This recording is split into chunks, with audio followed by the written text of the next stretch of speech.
Brasil no contexto internacional. Olha que chique.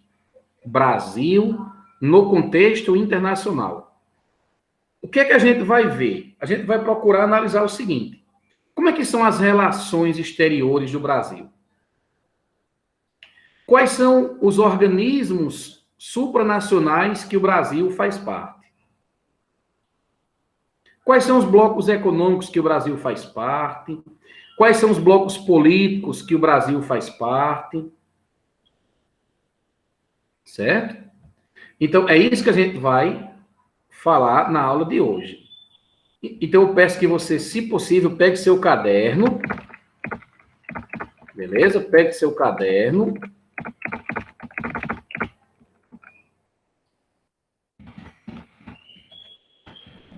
Para a gente poder fazer as anotações necessárias.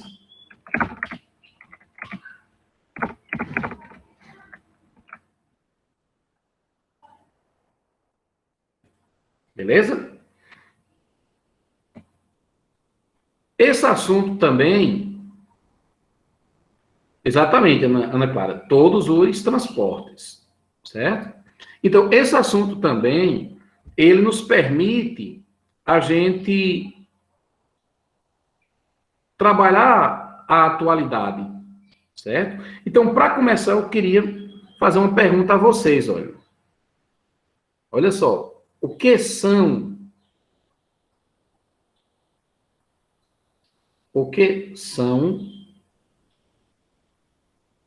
organismos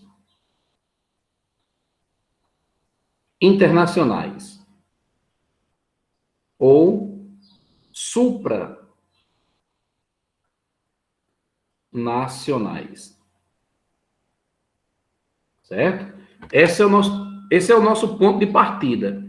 O que são organismos supranacionais? Quem ajuda eu? Quem me ajuda?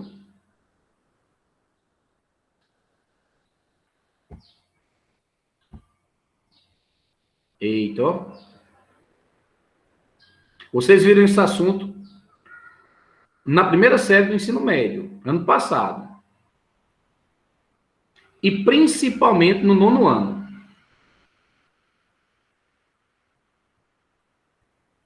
Então, eu vou dar o conceito, certo? Então, organismos supranacionais são entidades que procuram criar leis,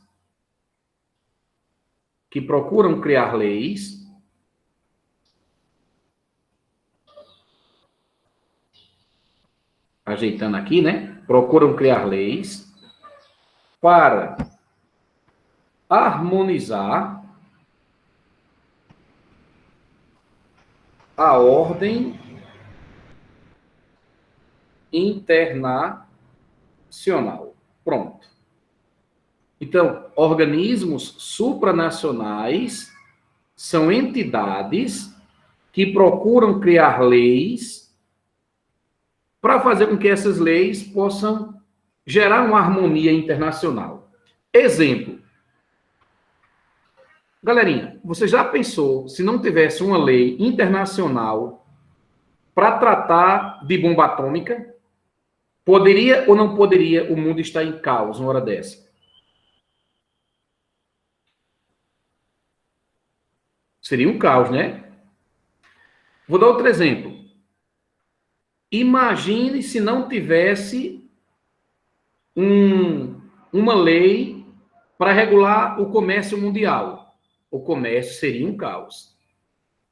Então, isso são o que a gente chama de organismos supranacionais. São entidades, são órgãos que criam leis. Essas leis têm como objetivo fazer com que a ordem internacional seja o mais harmoniosa possível. Ponto. Aí nós temos o seguinte. Olha só agora. a gente precisa analisar como é o Brasil nesses organismos supranacionais, certo? Então, agora, ó, vamos falar disso aqui, ó. O Brasil nos organismos,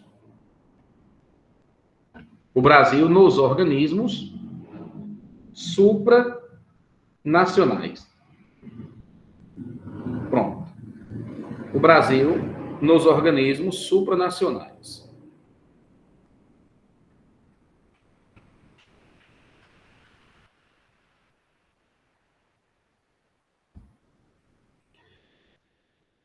Vamos falar de um organismo. Vamos falar da... Primeiro, falar do Conselho de Segurança da ONU. Conselho de Segurança da ONU. Ei, quem me ajuda aqui? O que é este Conselho de Segurança da ONU? Qual é o objetivo dele?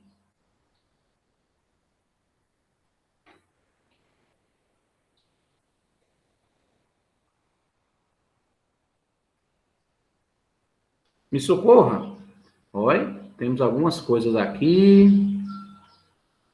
Estabelecer leis em qual área?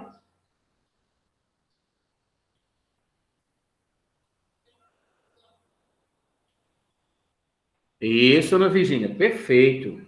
Então, preste atenção. O Conselho de Segurança da ONU é um órgão, é um organismozinho, que tem como objetivo principal tentar zelar pela paz, certo? Então, ó, o objetivo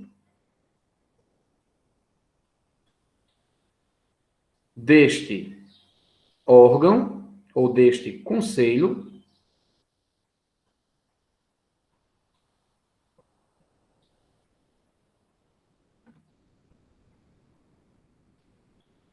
o objetivo deste conselho é manter a paz. Pronto. Essa é uma coisa importante para você saber. A segunda coisa importante para você saber sobre esse Conselho de Segurança da ONU é que ele foi criado, certo? O Conselho de Segurança da ONU ele foi criado após a Segunda Guerra. A Segunda Guerra Mundial, certo? Então, Conselho de Segurança da ONU tem como objetivo manter a paz no mundo e ele foi criado depois da Segunda Guerra. Beleza. Agora vamos a alguns detalhes que vocês devem conhecer. Importantes. Olha só que coisa. Este conselho, ele é formado por 5 países que são membros permanentes. Lembram disso? 5 membros permanentes do Conselho de Segurança da ONU. Exatamente. Vamos lá. Ó. São membros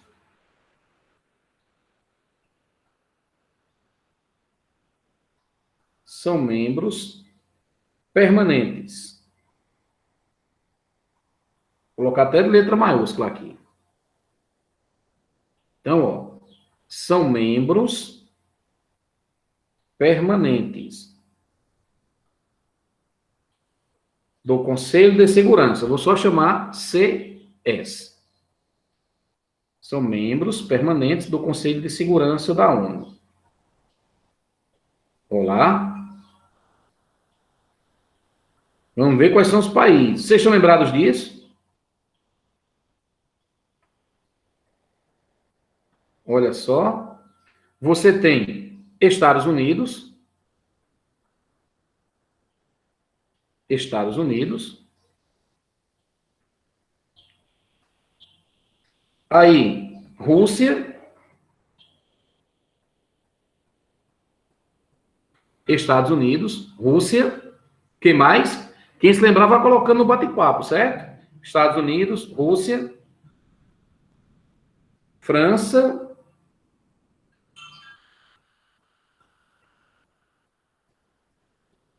Inglaterra e China. Isso, Ana Virgínia. Beleza. Pronto. Isso daqui é importantíssimo você saber. Vou colocar até outro diamantezinho aqui.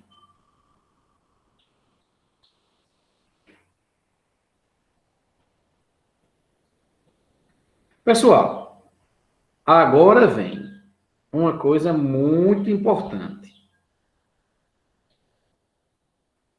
Deixa eu salvar aqui, porque na outra turma na hora que ia salvando, a internet caiu. Aí não consegui finalizar o processo de salvamento. Mas agora deu certo, sim. Pronto. Preste atenção agora, que isso é muito bom. Veja, como é o Brasil nesse conselho? Olha só. Deixa eu espelhar uma outra coisa aqui. Deixa eu compartilhar com você uma imagem aqui. O nosso livro, ele trata desse tema ainda do governo de Lula, do ex-presidente Lula, certo? Por quê? Porque praticamente depois do governo de Lula, quando se fala da política externa brasileira,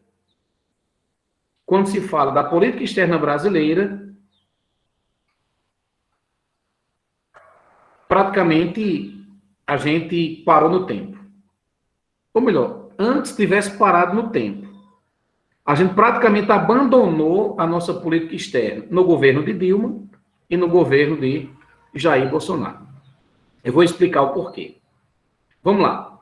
No tempo do ex-presidente Lula, tinha um embaixador chamado de Celso Amorim, que é esse senhor que está aparecendo aí na imagem para você. Celso Amorim, ele fez uma campanha internacional para mostrar que o Conselho de Segurança da ONU, apesar de muito importante, estava ultrapassado. Eita, ó. Então, Celso Amorim, um chanceler brasileiro, enquanto teve no poder, ele fez questão de mostrar ao mundo que, apesar de importante, esse Conselho de Segurança da ONU, ele estava o quê? Ele estava, ou na verdade está, ultrapassado. Aí a pergunta é, por quê? Quem pode me ajudar a responder a essa questão? Por que o Conselho de Segurança da ONU está ultrapassado, apesar de importante?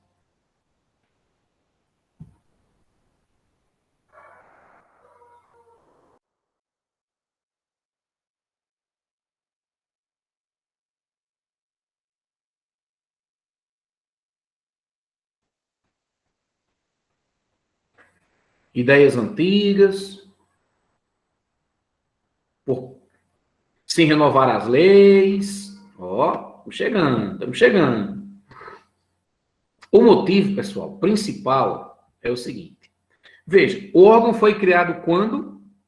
No final da Segunda Guerra. Esses países que eu coloquei aí para você, Estados Unidos, Rússia, França, Inglaterra e China, não são as únicas potências do mundo atual. Então, esse órgão está ultrapassado nesse aspecto de membros permanentes. Exemplo disso. A principal potência atual hoje da Europa não é a França, nem a Inglaterra. A principal potência europeia hoje é a Alemanha. E a Alemanha está de fora do Conselho de Segurança da ONU, como membro permanente. Veja, o Japão é um país importante no cenário mundial atual. Está fora deste conselho.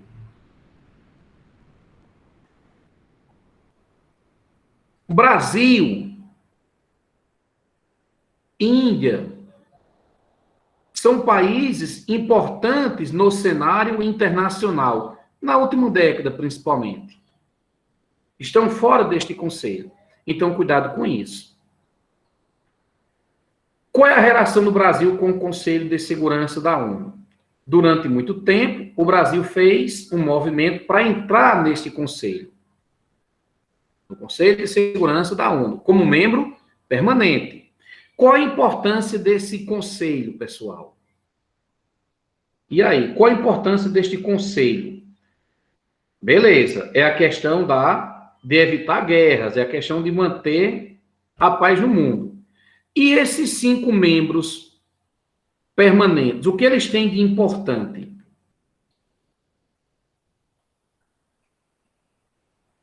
Influenciar.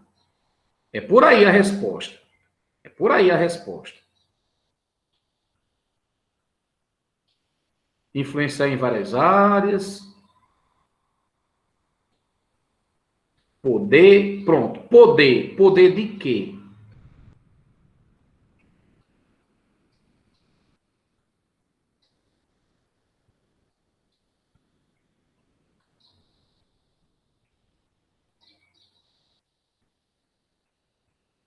E aí?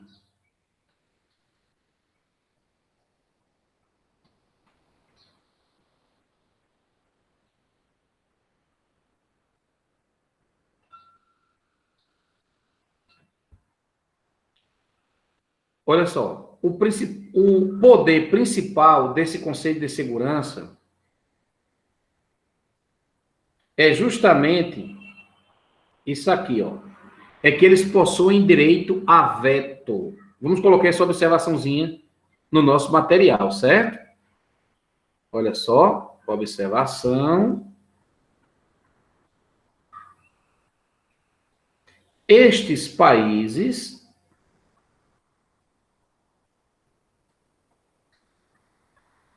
possuem direito a veto. Eu vou explicar o que é esse veto, certo? Esses países possuem direito a veto. Olha só, galera. O veto é o poder que um país tem de impedir um conflito. Certo? Dá um exemplo. Imagine que está tendo um conflito entre Brasil e Argentina. Um conflito bélico, certo? Conflito bélico.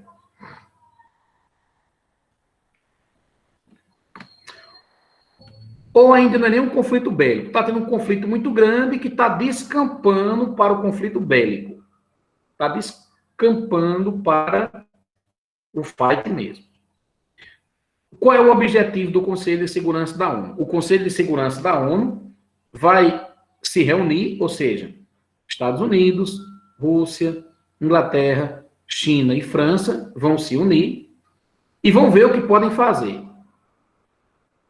Aí faz de conta que Estados Unidos, Rússia, França e Inglaterra são a favor de que o Brasil invada a Argentina. Faz de conta. Certo? Então, 4 países foi a favor que o Brasil invadisse a Argentina. A China disse não.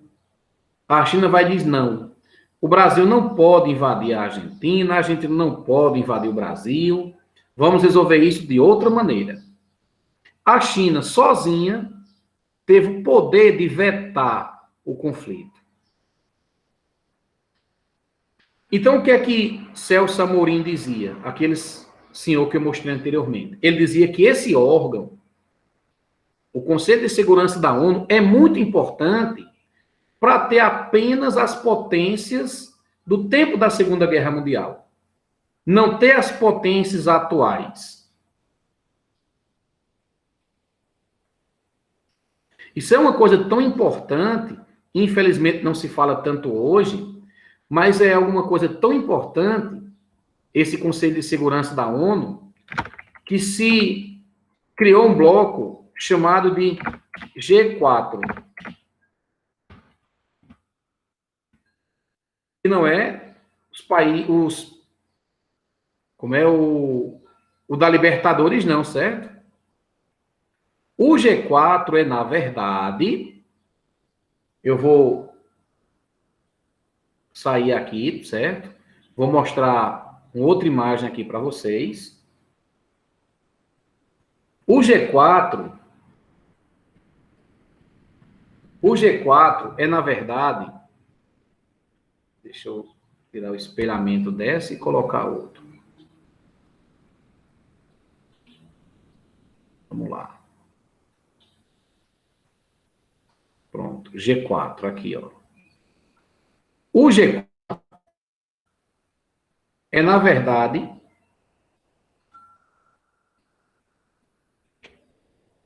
um conjunto com 4 países, presta atenção, é um conjunto com 4 países que tem como objetivo tentar uma vaga no Conselho de Segurança da ONU.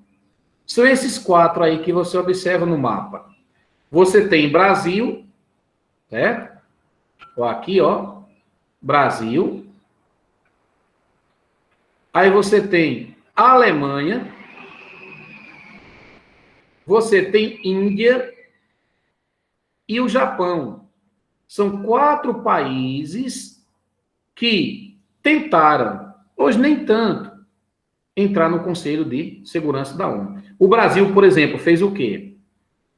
O Brasil fez uma negociação comercial com a França, onde a França iria ajudar o Brasil a entrar nesse conselho.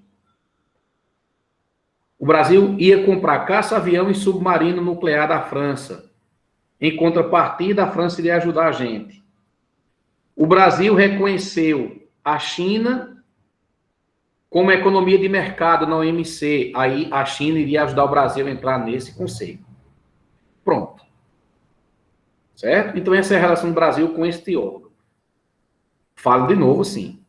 Então, qual é a relação do Brasil? O que foi que o Brasil... Certo, falo sim desse G4. Pronto, então vamos lá. Esse G4 aqui são 4 países que tentaram entrar no Conselho de Segurança da ONU como membro permanente, para ter o direito a veto, para aumentar a sua importância no cenário internacional. Certo? Esse é o objetivo do G4. O que foi que o Brasil fez? O Brasil, ainda no governo de Lula, o Brasil se comprometeu em comprar da França caça-avião e submarino nuclear. O Brasil iria comprar e nós teríamos a força da França no Conselho. Ou seja, a França iria facilitar o trâmite para a gente entrar. O Brasil também fechou um acordo com a China, que era o seguinte: a China iria fazer com que o Brasil entrasse no Conselho de Segurança caso o Brasil reconhecesse que a China é uma economia de mercado. Certo? Bom, resultado, não deu em nada. Porque os Estados Unidos se opõem a qualquer outro país entrar aí. Lógico, o ideal seria mais 2 países entrarem. Valeu, Eduardo. Por que 2 países? Porque mais 2 países iria dar um número ímpar. Então, a votação não iria ficar o quê? Empatada. Vamos voltar, ou melhor, vamos para o mundo atual. Vamos para 2019. Vamos para 2020. Beleza. Hoje, o chanceler brasileiro, ou o ministro das Relações Exteriores do Brasil, é este homem que está aparecendo aí na imagem para você. Ernesto Araújo, ministro das Relações Exteriores.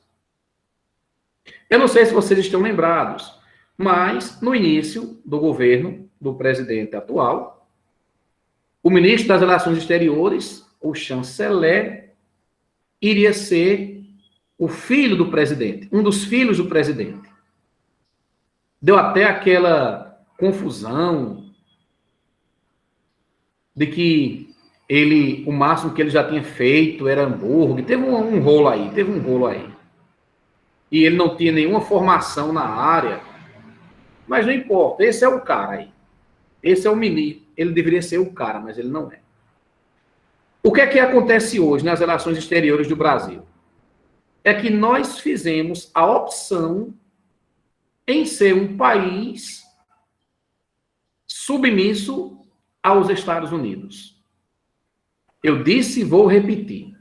A política externa brasileira hoje é que nós fizemos questão de ser um país submisso aos Estados Unidos. O atual presidente do Brasil se diz amigo do atual e ex-presidente dos Estados Unidos, Donald Trump. Mas o que acontece é que nas relações internacionais, nós devemos agir com diplomacia. Eu tenho interesse com os Estados Unidos aqui, mantenho boa relação com ele. Eu tenho interesse com a China, mantenho boa relação com ela. Eu tenho interesse, exatamente, Eduardo.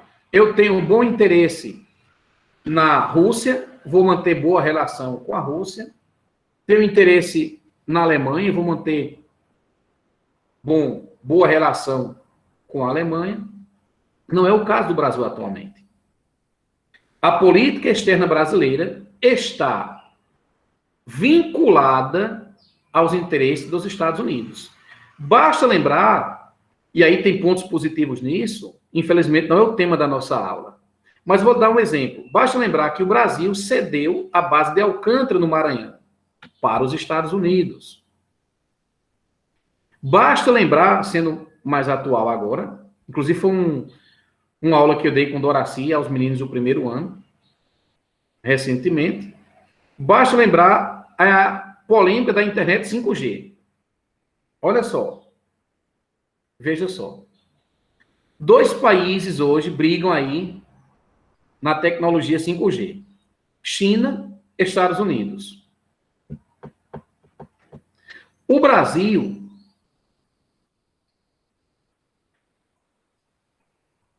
baixou a cabeça em relação aos Estados Unidos. Os Estados Unidos praticamente impuseram ao Brasil para a gente não aderir à internet 5G da China. Veja como é perigosa essa nossa postura de relações internacionais. Donald Trump perdeu a eleição. Donald Trump perdeu a eleição. Então, agora, esse camarada aí, o governo vai ter que reorientar sua política externa em relação a quem? Aos Estados Unidos, porque o presidente agora é outro. Pelo menos na teoria, né? Porque com Hillary Clinton foi parecido. O povo votou em Hillary Clinton, mas os delegados, na hora de votar, votaram em Trump. Certo? A eleição dos Estados Unidos ainda não acabou. Porque é o seguinte, primeiro vota a população, e quando for agora no dia 14 de dezembro, quem vai votar são os delegados. Esses delegados são o seguinte, os delegados, eles devem votar, é complicado, né? Mas eu estou explicando facinho aqui para vocês. Esses delegados, eles têm que votar de acordo com a população. Exemplo, se no meu estado ganhou Trump, os delegados, na hora de votar, têm que votar em Trump. Se em tal estado quem ganhou foi Joe Biden, os delegados têm que votar em Joe Biden. Pronto. Isso é uma coisa que os Estados Unidos fazem há 2 séculos. Isso é uma votação que tem há 200 anos. É desse jeito. Certo? Só que no caso de Hillary Clinton não foi bem assim que aconteceu. Ela ganhou no povo, mas não ganhou nos delegados. Por isso que deu aquela confusão lá no começo do ano, do mandato lá de Donald Trump. Certo? Então, essa é a relação do Brasil com o Conselho de Segurança da ONU. Essa é a relação do Brasil com os Estados Unidos atualmente. Relações internacionais. Certo? Outra coisa.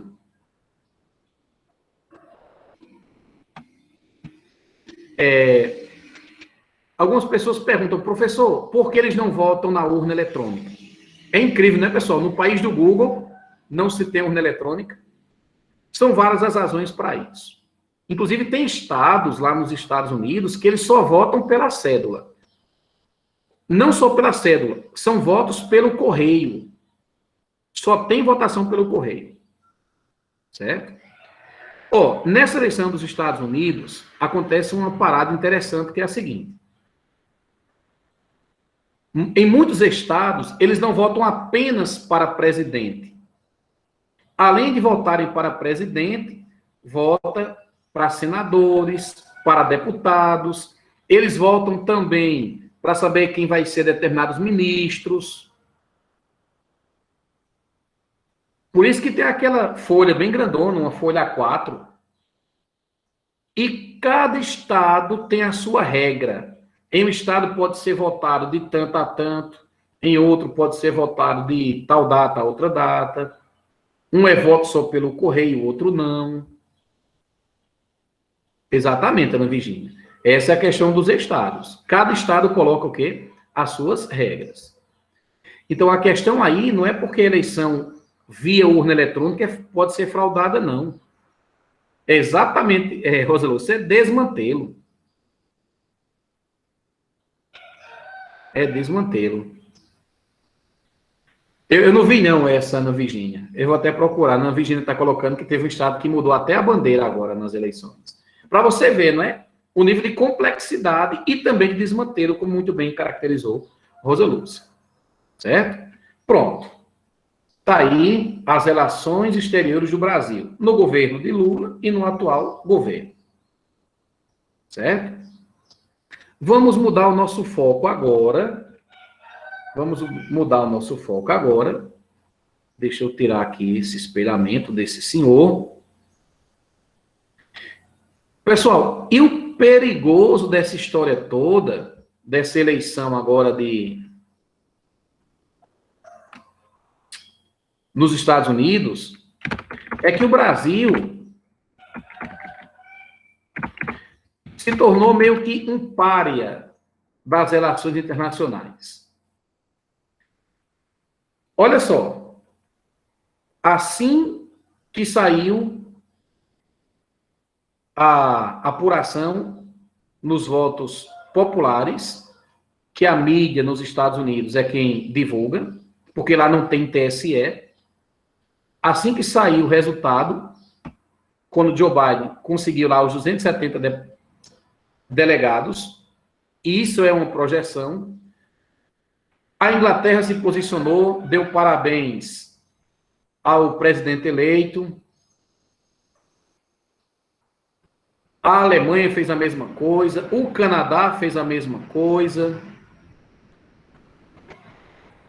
Curiosamente, mas não por acaso, alguns países, entre eles Rússia, China, outros países sem expressão nenhuma, e o Brasil, oficialmente, o presidente desses 3 países não se posicionaram. Porque aqui tem uma outra questão muito interessante para a gente analisar. Que o Brasil hoje é um pária, é um país à parte do sistema internacional. Por quê? Várias razões. Entre elas, esse sujeito que está aí na foto.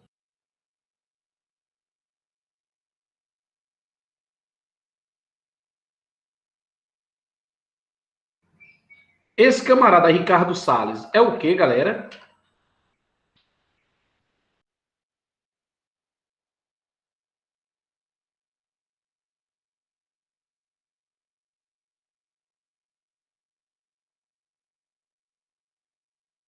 Ele está lá na função de ministro do meio ambiente. Ele é o colocado, né? Esse camarada, ele já arrumou confusão com tudo quanto foi de país. aqueles países sérios que têm como objetivo a proteção da biodiversidade. Lógico que existe um interesse em proteger a biodiversidade, um interesse para o equilíbrio do sistema econômico e também ambiental. Mas esse camarada, eu acho que ele é um dos poucos ministros do meio ambiente que não gosta do meio ambiente. Exatamente, Rosa Lúcia. Por quê? Porque como mudou agora a política dos Estados Unidos, pelo menos a tendência é mudar, a política ambiental, enquanto estava lá Donald Trump, pouco se lixava se a Amazônia estava sendo queimada ou não, estava tendo preservacionismo, conservacionismo, não importa. Exatamente, não importa se fosse trágico. O Brasil quisesse ferrar sozinho. Agora, no sistema que a gente vive hoje, na nova ordem mundial, que a gente vive essa nova ordem mundial desde o final da Guerra Fria, o que acontece é que nas relações internacionais, eu só vou fechar acordo comercial, acordo político, se você cuidar do ecossistema. Entenda o caos da coisa. Veja, por isso que deu aquela polêmica do Brasil com a França, a polêmica do Brasil com a Alemanha, a polêmica do Brasil com vários países europeus. Aí os acéfalos brasileiros do atual governo, eu não queria nem falar essa expressão, acéfalo, porque é atribuir até uma qualidade ainda, mas essa galera que está no atual governo, o que é que acontece? Começou a dizer a babaquice de que cuidar do meio ambiente é questão de esquerda. Não existe isso não, pessoal. Cuidar do ecossistema é uma questão de bom senso. Não é nem de direita, nem de esquerda, nem de centro, não. Estão querendo ideologizar uma coisa que é para benefício da humanidade como um todo. Então, agora, como a política externa e a política ambiental dos Estados Unidos vai mudar, cabe ao Brasil tentar uma política ambiental mais saudável. Pois é. Todo mundo precisa de oxigênio, não é só uma banda ideológica, não. Todos. Certo? Então ficou um pouquinho complicado para a gente. Por isso que tem algumas pessoas aqui no Brasil torcendo para Trump ganhar. Cuidado, pessoal, porque existe uma questão que se apresenta como sendo ética, moral, só que, na verdade, o que existe mesmo são interesses econômicos. Né? E não puramente coisa ética, moral, religiosa. A questão é muito mais profunda do que a gente possa imaginar. Exatamente, Rosa Lúcia. Exatamente. Beleza? Então, essa questão aí, Brasil, Estados Unidos e meio ambiente, ecossistema. Vamos lá agora. Vamos mudar de análise. Vamos agora falar do Brasil na OMC, certo? OMC.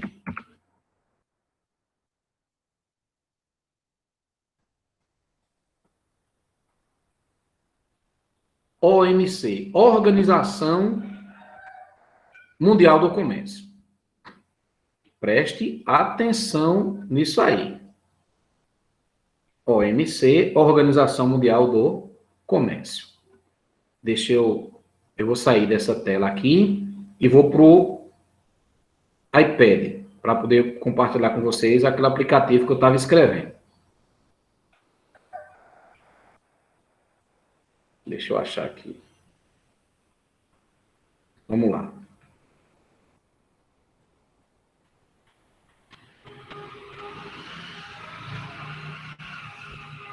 Cadê você?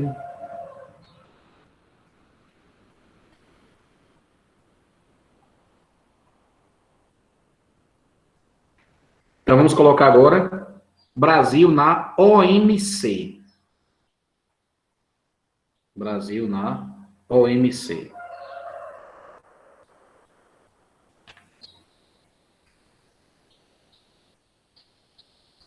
Será que vai?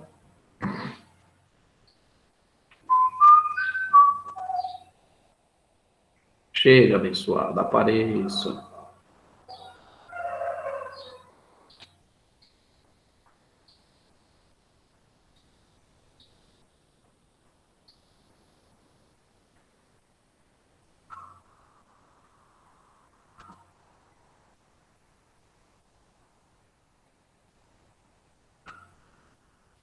Para aí que vai, viu, galera? Agora vai. Pronto.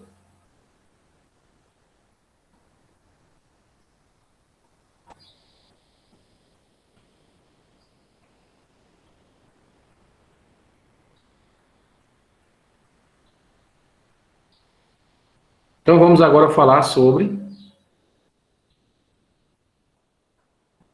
letra A foi Brasil no Conselho de Segurança da ONU. Agora vamos falar sobre Brasil, letra B de bola.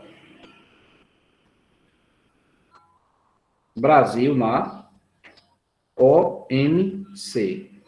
O ano que vem, na terceira série, você vai estudar muito essa questão de geopolítica, né, das relações internacionais. É um assunto muito bacana.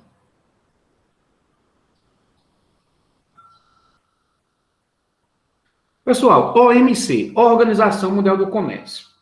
Como o nome está sugerindo, o objetivo principal da OMC, então, ó, objetivo principal é criar leis e regulamentar o comércio internacional. Ponto. Esse é o objetivo da OMC. Criar leis e regulamentar o comércio internacional. Beleza. Aí tem uma questão interessante que é a seguinte. A OMC, ela cria leis, e para poder criar essas leis, elas têm que chamar os países. Então, se reúne com os países e vai tentar criar leis. Imagina como é difícil, né? Porque o que é bom para um país pode ser que não seja para o outro. Até você arrumar uma lei que beneficie, ou que pelo menos não atrapalhe todo mundo, é uma confusão miserável. Certo? Dentro dessas leis, teve uma lei que foi criada pela chamada Rodada de Doha. Eu vou colocar isso aqui como uma observação importantíssima. Olha só. Rodada de Doha. Doha é uma cidade, certo? Rodada de Doha. Rodada de Doha ou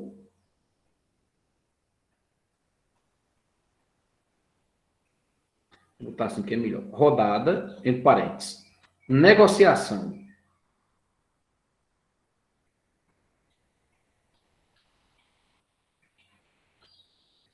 Negociação.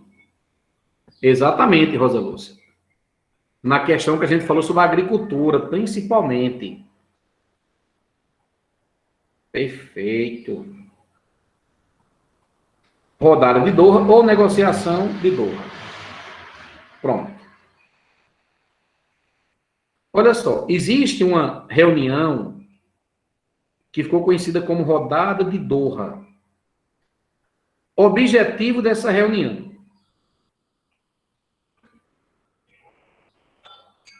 Certo? Objetivo dessa reunião. Objetivo principal. Anote isso, pelo amor de Deus. Objetivo principal da rodada de Doha. Diminuir ou de preferência extinguir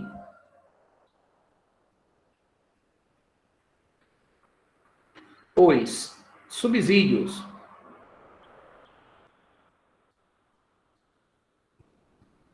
agrícolas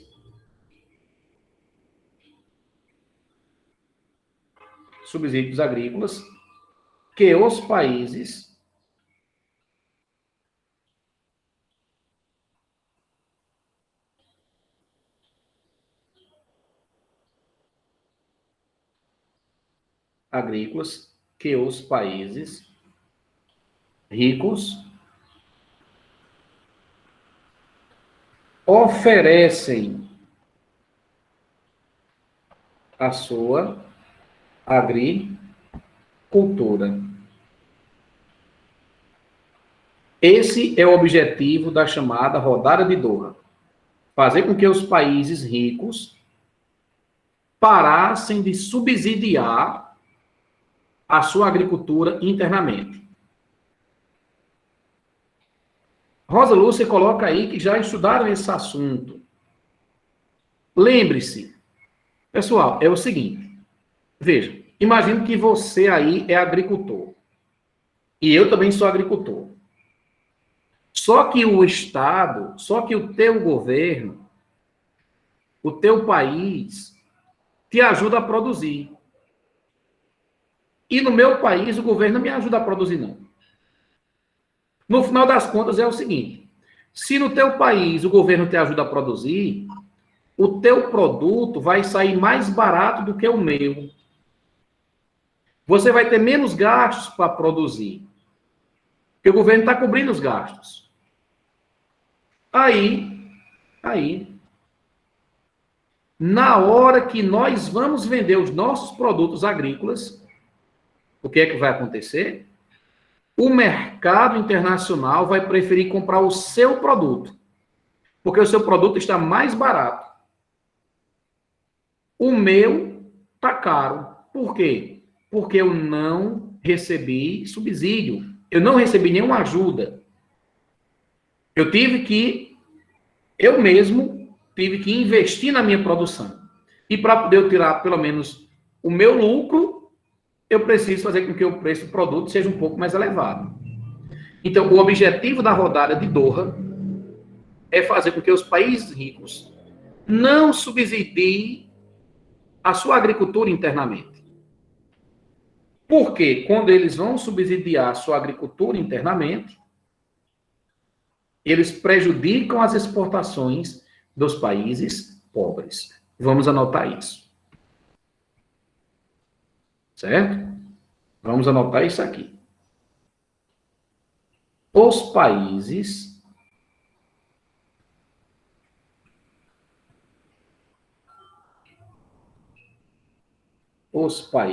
ricos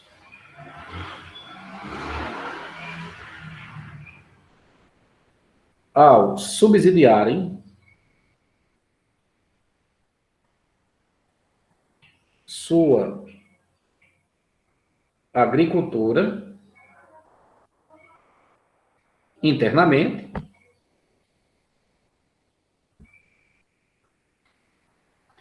acaba diminuindo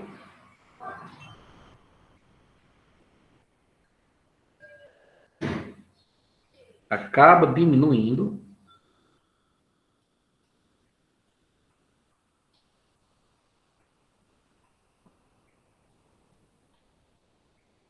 acaba diminuindo os custos de produção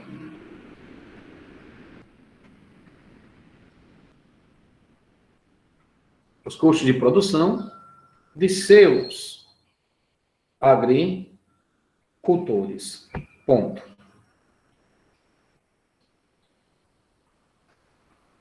O que prejudica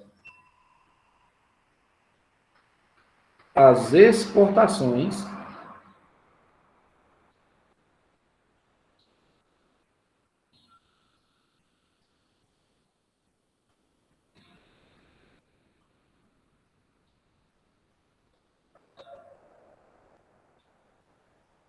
que prejudica as exportações.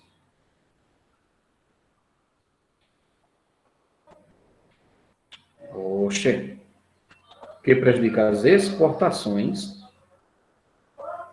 dos produtos agrícolas dos países pobres. Isso daqui, galera, é muito, mas é muito importante você saber. Ó, aqui tem uma questão interessante.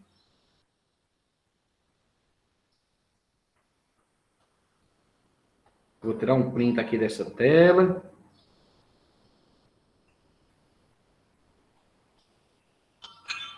Às vezes acontece de apagar, né? Tirar um print aqui dessa tela também. Porque se apagar, a gente já está com a informaçãozinha guardada aqui. Veja. Preste atenção. Quem é que tem maior facilidade de produzir e exportar produtos industrializados? Quem tem? País rico ou país pobre?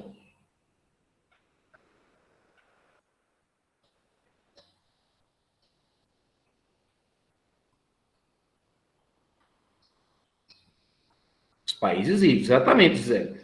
Os países ricos, como a gente estudou ano passado e também a gente viu esse ano em Geografia do Brasil, os países ricos, eles se industrializaram primeiro, industrialização clássica, original. Os países pobres, como o Brasil, vão se industrializar 400 anos depois. Então, os países ricos, eles já dominam o setor das exportações, o mercado de produtos industrializados. Beleza. Só que eles ainda vão subsidiar a agricultura deles para proteger o mercado deles. E isso prejudica os países pobres. Ao que a OMC faz? Criou essa rodada para tentar fazer com que os países ricos não subsidiassem a agricultura. Certo? Então, está aí a questão da OMC. Vamos agora falar letra C, olha só. Os BRICS.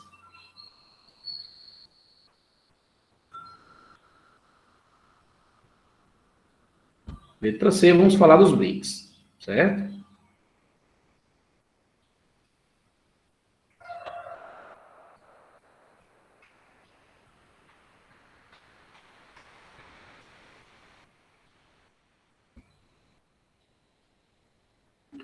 Olha só aqui, ó. BRICS.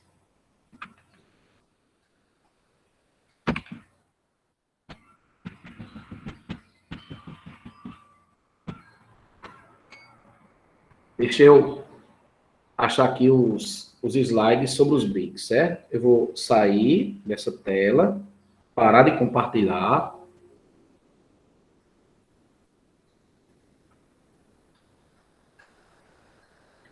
Vou sair.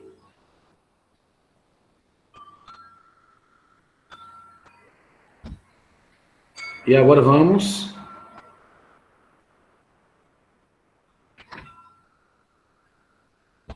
E agora vamos falar dos BRICS, certo? Na verdade, relembrar, porque esse aqui você já estudou.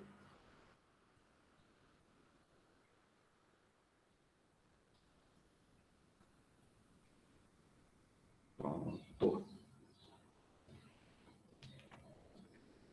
Olha só, pessoal. Os BRICS, eles não são um bloco econômico. Essa é a primeira coisa para a gente saber. BRICS não são um bloco econômico. Quando você ouvir falar em BRICS, saiba que esse nome, ele foi dado por esse senhor aí, que está na foto. Jim O'Neill. Ele é um economista inglês, e ele estava estudando o mundo da nova ordem mundial. Ele estava estudando as relações, a economia dos países depois da Guerra Fria, e ele chegou a uma conclusão interessante. Jim O'Neill, ele disse o seguinte, que na nova ordem mundial, ou seja, de 1992 para cá, alguns países tinham o poder de alavancar o crescimento da economia mundial. E no estudo que ele fez, esses países são Brasil, Rússia, Índia, exatamente, Rosa Lúcia. Índia, China e China só. Brasil, Rússia, Índia e China. A África do Sul entrou depois. Não foi nem ele que colocou, certo? Então a gente precisa saber o que danado são esses BRICS. O que é que eles têm de importante? Quais são as semelhanças entre eles? A primeira semelhança está aqui, ó. É que são países populosos. Tirando a África do Sul. A África do Sul se diferencia, certo? Mas os 4 primeiros que fizeram parte desde o início, Brasil, Rússia, Índia e China, são países populosos. Quando eu digo que são países populosos, eu estou dizendo que tem muita mão de obra. Além de ter mão de obra, tem um grande mercado consumidor. Ou seja, tem pessoas para trabalhar e tem pessoas também para consumir produtos. Certo? Tem pessoas também para consumir produtos. Aliás, população de Brasil, de China, de Índia, até mesmo da Rússia, no começo da década de 2000, essa população estava tendo um crescimento da sua renda muito bom. Já aumentou a renda per capita dessa população aí. Ou seja, as empresas poderiam vir para cá, para quê? Para produzir seus produtos, para vender seus produtos. Então, Jim O'Neill diz isso. Na nova ordem mundial, no cenário internacional atual, Brasil, Rússia, Índia e China têm um grande potencial. Por que esse potencial? Porque eles têm mão de obra e também têm mercado consumidor. Outra coisa, esses países possuem grande extensão territorial. Se você for ver no mapa, Brasil, Rússia, Índia, China,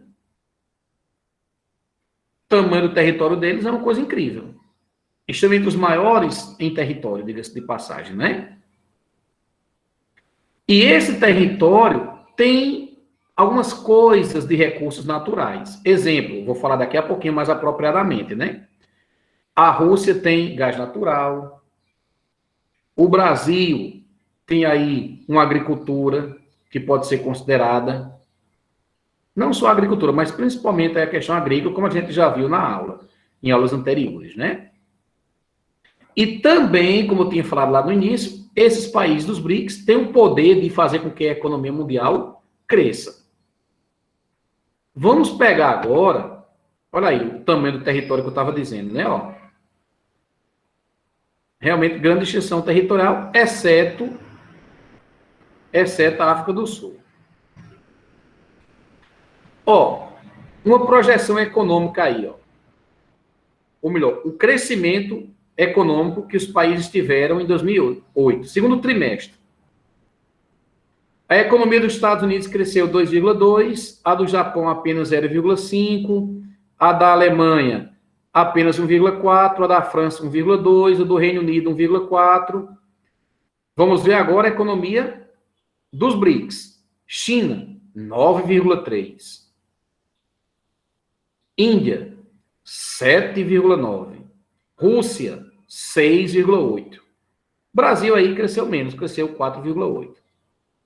Dentro dos BRICS. Então é isso que eu estava dizendo antes. Esses países dos BRICS têm como alavancar o desenvolvimento da economia mundial. Mas vamos saber o que é que a Rússia tem a oferecer. Porque é isso que vale, né? Nas relações internacionais, o que é que a Rússia tem? A Rússia possui aí o maior quinto investimento na indústria bélica, certo? A Rússia já foi, em 2008, a nona economia mundial, certo? De acordo com os dados de 2016, ela é a... Mando sim, Rosa Lúcia. A Rússia, de acordo com dados de 2016, é a 12ª maior economia. A Rússia é uma potência nuclear, você sabe muito bem. A Rússia está lá no Conselho de Segurança, que eu falei antes. E a Rússia ela tem muito gás natural. Aliás, só para você ver o quanto o gás natural da Rússia é importante. Ó. Alguns países europeus, como Bulgária e Finlândia, 100% do gás natural delas, que eles consomem, é da Rússia. França e Itália, 33% do gás natural é consumido devido às exportações da Rússia. Existem muitos conflitos ali na Rússia, né, que não vai ser o nosso tema de hoje. Você vai ver isso aí na terceira série do ensino médio. Então, realmente é um país importante porque tem gás natural. Vamos falar da Índia. Galera, a Índia parece mentira, mas a Índia, olha só, a Índia é um dos países que tem os maiores parques industriais do mundo. Tem entre os 10, como eu coloquei aí. E qual é a indústria da Índia? É indústria de quê? É indústria nuclear, é indústria também de satélites artificiais, informática, desenvolvimento da informática. Pessoal, teve uma época no mundo que a maior parte da mão de obra que trabalhava na informática eram de indianos. Eu até coloquei aqui essa observação, né? Ó. A Índia é a segunda nação em exportação de softwares. Logicamente, só perde para os Estados Unidos. Mas não para por aí, não. Olha só que atrevimento. A Índia é a farmácia do mundo. Eita! A Índia é quem mais produz genéricos, medicamentos genéricos. A Unicef compra alguns remédios para tratar da AIDS, principalmente nas crianças. 70% desses medicamentos é comprado da Índia. Quase todos os países pobres consomem genéricos que são produzidos na Índia. Ó, entre 75% e 80% dos remédios consumidos em países pobres vêm da Índia. Então, realmente é um país que tem muita coisa a oferecer nesse cenário internacional. E nós? Eu não vou falar muito de nós, porque a gente falou de nós o tempo todo nesse ano de 2020. Presencial e também de maneira remota. Mas, resumindo aí, de maneira geral, o que é que nós temos a oferecer nesse contexto internacional? Exportador de produtos agropecuários. É triste falar isso, né? Mas é desse jeito. A gente já viu o processo de desindustrialização no Brasil, a expansão da agricultura que tem ocorrido, a bancada ruralista, a bancada do boi. Sim, Carmen, daqui a pouco. Inclusive está chegando até o momento. Certo? Então, isso é a participação no Brasil nos BRICS. A gente se destaca dessa forma. Uma outra coisa, os BRICS têm um banco, viu? Um banco para emprestar dinheiro a países pobres. Para fazer com que os países pobres peguem o dinheiro dos BRICS, invistam no sistema de infraestrutura para abrir rodovias, né, abrir estradas, investir no sistema de transporte mais viável. Beleza. Eu vou liberar. Alguém tem alguma observação?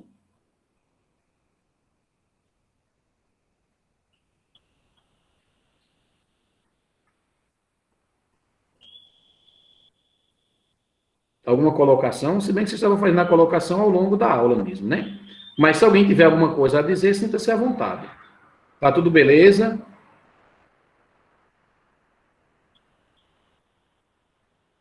Então vamos fazer a nossa atividade de hoje. Inclusive vou até espelhá-la.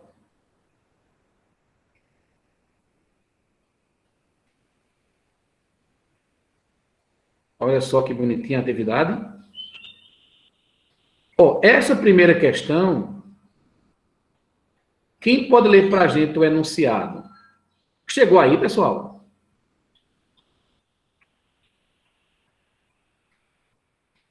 Chegou, né? Então, quem pode ler para a gente o enunciado dessa questão? Beleza.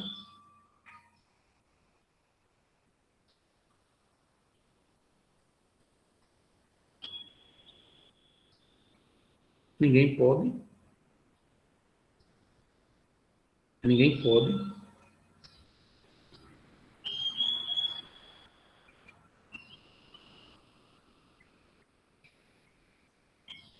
Quem salva nós?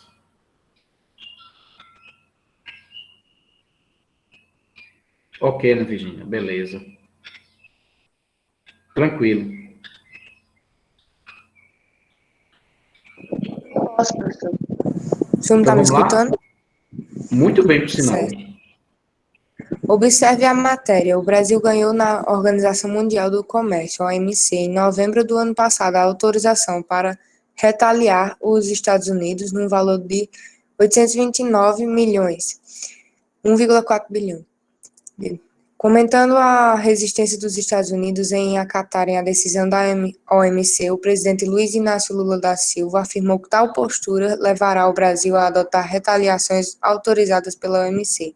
A contenção Brasil e Estados Unidos, que produziu a decisão da Organização Mundial do Comércio, autorizando o governo brasileiro a estabelecer retaliação comercial contra os Estados Unidos, se deu por conta.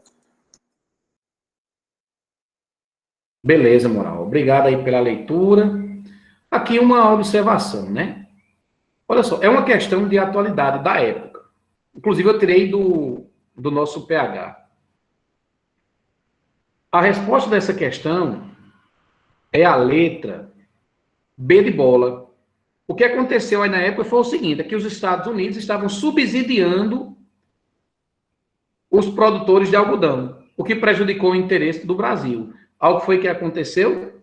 O Brasil foi lá na OMC, acionou o órgão e a OMC deu causa-ganha para nós brasileiros. Então, primeira questão, letra B de bola. A segunda questão fala sobre a rodada de Doha. A resposta aí, ou é letra A ou é letra B. O que é que vocês acham? Ou A ou B?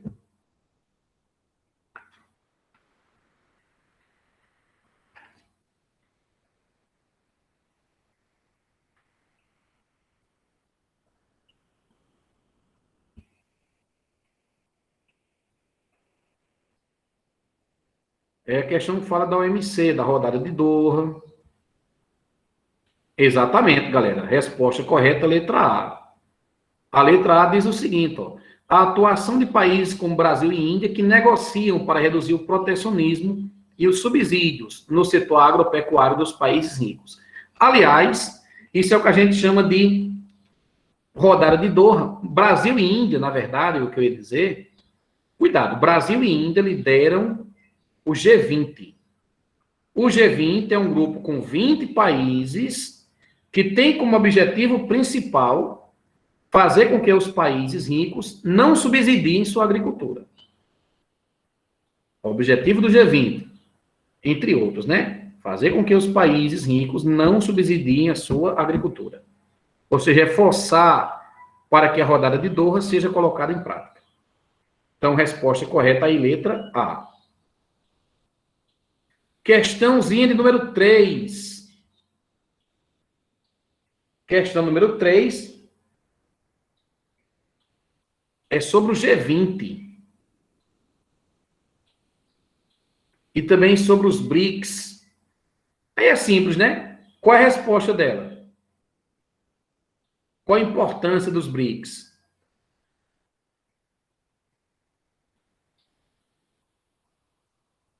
Olha, já temos sugestões de resposta. Exatamente, galera. Letra A. Apresentam características econômicas promissoras para as próximas décadas. Era projeção de Jim O'Neill, né? Nem sempre se confirmando. A questão de número 4, está mostrando aí quais são os principais parceiros comerciais do Brasil. Quais são os principais parceiros comerciais do Brasil?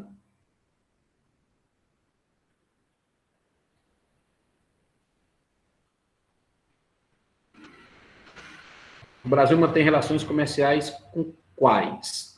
Ana Virgínia está apostando na letra E. Mais alguém vai com a Ana Virgínia? Alguém acompanha? Aliás, a China é o nosso principal parceiro comercial. Hoje, olha que loucura. O Brasil, não só hoje, já faz um tempão já. O Brasil tem como seu principal parceiro comercial não são os Estados Unidos, são a China. Então é uma loucura falar que a China é só o responsável pelo coronavírus, que não sei o quê, que não sei o quê. Então a resposta correta realmente é a letra E. Os principais parceiros comerciais do Brasil são China, União Europeia e, em terceiro lugar, os Estados Unidos. São os nossos maiores compradores. Questão 5. A questão 5, o gráfico é muito revelador. Vamos pegar aqui, ó, produtos básicos, produtos semi-manufaturados e produtos manufaturados. O que é que você observa? É que os produtos manufaturados, a sua produção está o quê? Aumentando ou diminuindo?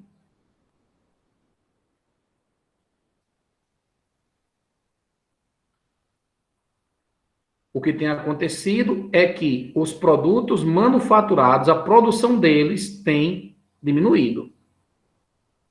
Não é? Enquanto que de produtos básicos e de produtos semi-manufaturados, essa produção de semi-manufaturados e básicos tem crescido.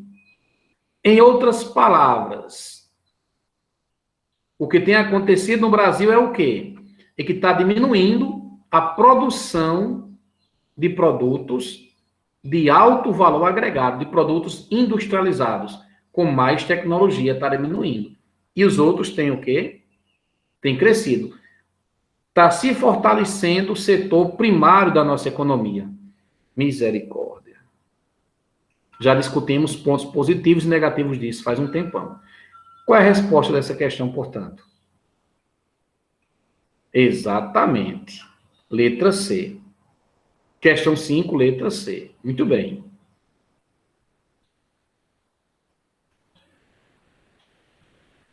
A questão 6.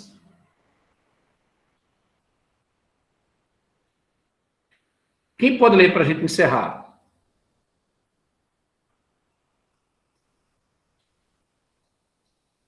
Quem lê para nós? Oi, jovem. Então vamos lá? Considere as afirmações abaixo sobre o papel do Brasil na economia mundo. 1. Na década de 2010, o Brasil esteve entre as 10 maiores economias mundiais. O mesmo ocorre com a destacada participação do país no comércio internacional, que chegou a 10% do total mundial. Errada. 2. Comércio regional, a participação do Brasil é significativa, principalmente com os países do Mercosul, devido aos inúmeros acordos no âmbito da integração do Cone Sul. 3. Isso é certo, viu? O nosso livro fala disso. Desculpa, 3, item 3. Ao mesmo tempo em que o Brasil aumenta seu volume de exportações e produtos de... Eu não sei dizer isso. Para commodities. Importa daquele país produtos com maior valor agregado, o que para muitos tem contribuído para o processo de desindustrialização do país. Está correto o que se afirma apenas em... Aí, resposta correta, letra C, 2 e 3. Questão, obrigado pela leitura. Questão aí, 2 e 3, certo? A questão 7 é uma questãozinha falando do Mercosul. A resposta correta aí é a letra D, que diz que o Brasil e a Argentina são os países mais populosos e também mais industrializados do Mercosul. Pessoal, naquela questão da política externa que eu estava dizendo, é ridículo o que a gente está fazendo com o Mercosul. O Mercosul parece que não vale mais de nada para o Brasil. A primeira foi letra B, Ciro. Certo? Aí são outras análises. Eu espero que você tenha entendido mais o mundo que a gente vive hoje, né? Entendido esse momento que a gente tem vivido, partindo aí das relações internacionais do Brasil. E aí, se alguém tem mais alguma dúvida, eu vou encerrar aqui a gravação da aula. Eu espero que você tenha se beneficiado, você tenha aprendido com a gente. Se você não tiver mais alguma dúvida, eu agradeço e vou encerrar a gravação agora. Tchau, tchau.